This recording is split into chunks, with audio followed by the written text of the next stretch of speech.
Madame Madeleine Bichamumpaka, bonjour. Bonjour Monsieur Cheikh Fita. Il y a quelque temps, nous vous avions reçu, vous nous aviez parlé de votre ouvrage Nzeba l'Africaine et Dimitri. Aujourd'hui, nous avons entre nos mains les 2 tomes de l'ouvrage. Et au moment où ce livre est sorti, qu'est-ce que vous avez éprouvé de toucher enfin entre vos mains votre œuvre? Merci pour la question. Effectivement, le livre est sorti il y a à peu près 6 semaines. Et la dernière fois qu'on s'est vu, c'était pour donc faire la publicité de la prochaine parution. Et là, le bébé est né. Mes 2 tomes sont là depuis 6 semaines. Et voilà, et je voudrais donc en parler encore pour intéresser les lecteurs, parce que c'est un livre très intéressant d'après les personnes qui l'ont déjà lu, ceux qui l'ont acheté, et ça vaut la peine d'en faire encore plus la publicité pour que, vu l'intérêt, que la vente soit conséquente. Est-ce que vous pouvez rappeler encore une fois à nos téléspectateurs le contenu du livre? De quoi vous parlez?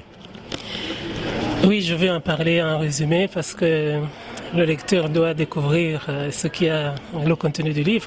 Mais en fait, il s'agit d'une histoire d'amour de 2 personnes de cultures différentes qui se sont rencontrées. Nzeba est rwandaise, Dimitri est belgo-argentin.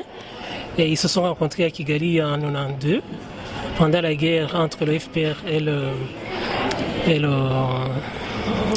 les FARC, les forces armées rwandaises. Et les 2, chacun est fiancé de son côté, mais ils n'ont pas pu rester fidèles à leur fiancé. Et c'est comme ça que l'histoire a commencé d'une façon plutôt chaotique, et dans un contexte difficile, vu la guerre qui avait lieu au Rwanda et les engagements de chacun de son côté, et donc toutes les acrobaties qu'il fallait faire pour se faire sortir de là, tant en ce qui concerne donc leur relation, qu'ils étaient amoureuses, qu'ils étaient en train de rompre, et aussi en ce qui concerne la guerre au Rwanda qui opposait les 2 camps, donc le gouvernement rwandais, les forces armées rwandaises et la rébellion du FPR composée majoritairement de l'ethnie Tutsi. Et ça aussi, ça a eu un impact dans le couple entre Nzeba et Dimitri, parce que Dimitri, même s'il était étranger, il était trop pro-FPR à cause de l'environnement dans lequel il avait évolué au niveau, quand il était à l'université, tous ses amis étaient des sympathisants ou pas carrément des membres du pro-FPR, tandis que Nzeba, qui venait d'une famille de politiciens rwandais, et donc n'était pas de cette obédience-là, même si elle était de l'opposition, elle soutenait l'opposition contre le président Habyarimana. Bon, dans le livre, on relate ça. Je décris les événements comme le couple les a vécus. Et aussi, évidemment, il y a aussi le problème de la relation incestueuse qui a entre Dimitri et sa mère. À cette époque, au début de la relation, Nzeba avait remarqué quelques indices, mais elle n'allait pas loin parce qu'elle était encore dans la passion amoureuse.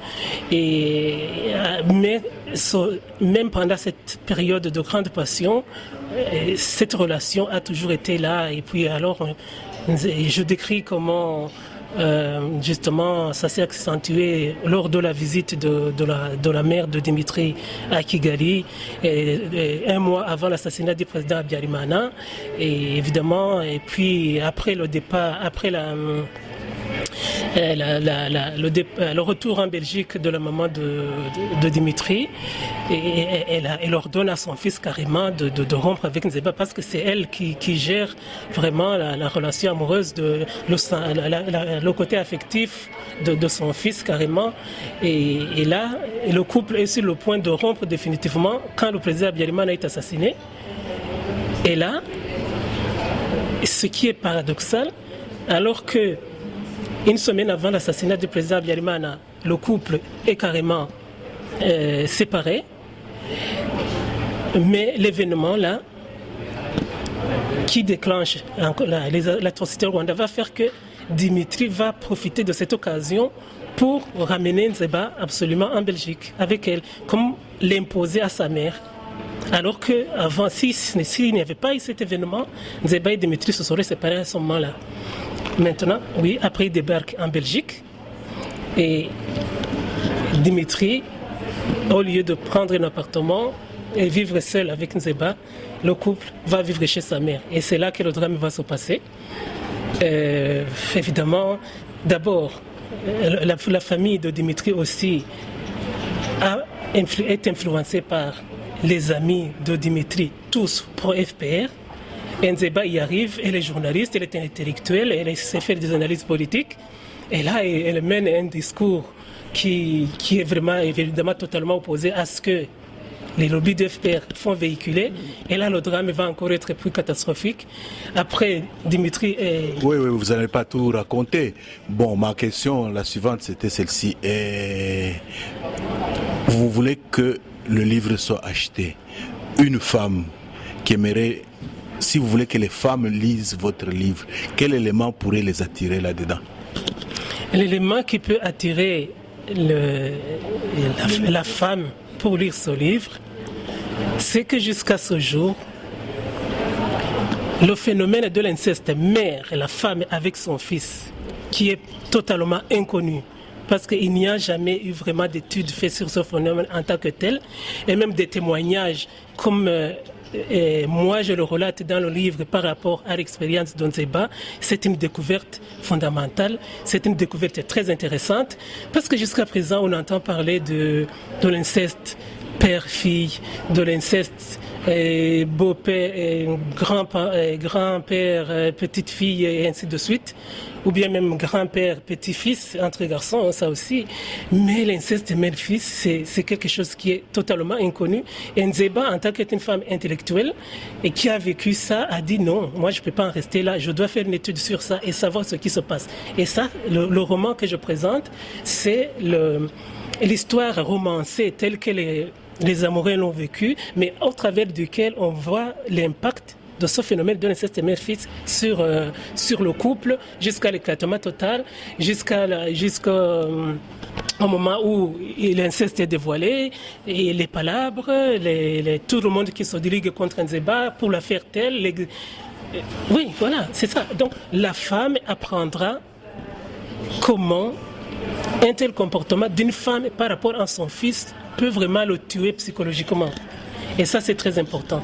Une autre chose aussi, c'est qu'à travers ce roman, donc, la femme africaine qui se marie avec un homme occidental, souvent, du point de vue culturel, du point de vue de l'appréciation de certains événements que les couples peuvent vivre, et les contradictions qui peuvent y avoir à cause justement de leurs origines, de leur histoire, et de façon de vivre, de la façon dont ils ont été éduqués, tout ça, la femme qui lira ça apprendra beaucoup de choses, parce que tout cela est relaté dans les différents épisodes de l'histoire d'Nzeba et de Dimitri. Et puis alors l'histoire se passe en Afrique, l'histoire se passe au Rwanda, au Burundi, au Congo, en Tanzanie, au Kenya. Et une Kenyane, une Tanzanienne, il y a Nzeba et Dimitri ont une histoire au Kenya, au Rwanda, au Burundi, au Congo. Et ça, c'est aussi une grande découverte. C'est vraiment quelque chose de très, très enrichissant. Et alors, mais surtout, le phénomène de l'inceste mère-fils qui fait des ravages psychologiques inimaginables. Voilà. Merci bien, Madame Marie-Madeleine Bichamumpaka. Mais un tout dernier mot pour tous ceux qui aimeraient acheter le livre. Où est-ce qu'ils peuvent le trouver? Comment ils peuvent vous contacter? Il coûte combien? Et il a combien de pages, etc. Eh bien, le tome 1 a 300 pages, tandis que le tome 2 a 333 pages. Bon, les livres, donc, c'est pour l'avoir, on peut envoyer un email à l'éditeur ou bien à moi-même. Donc, voilà, nous les vendons. Mais bientôt aussi, on va les mettre dans les librairies et la FNAC et d'autres librairies ici de Belgique. Mais sinon, les principaux canaux, c'est à travers l'auteur et l'éditeur. Madame Marie-Madeleine Bichamumpaka, nous vous remercions et nous vous souhaitons bonne chance dans la promotion de ce livre en 2 tomes.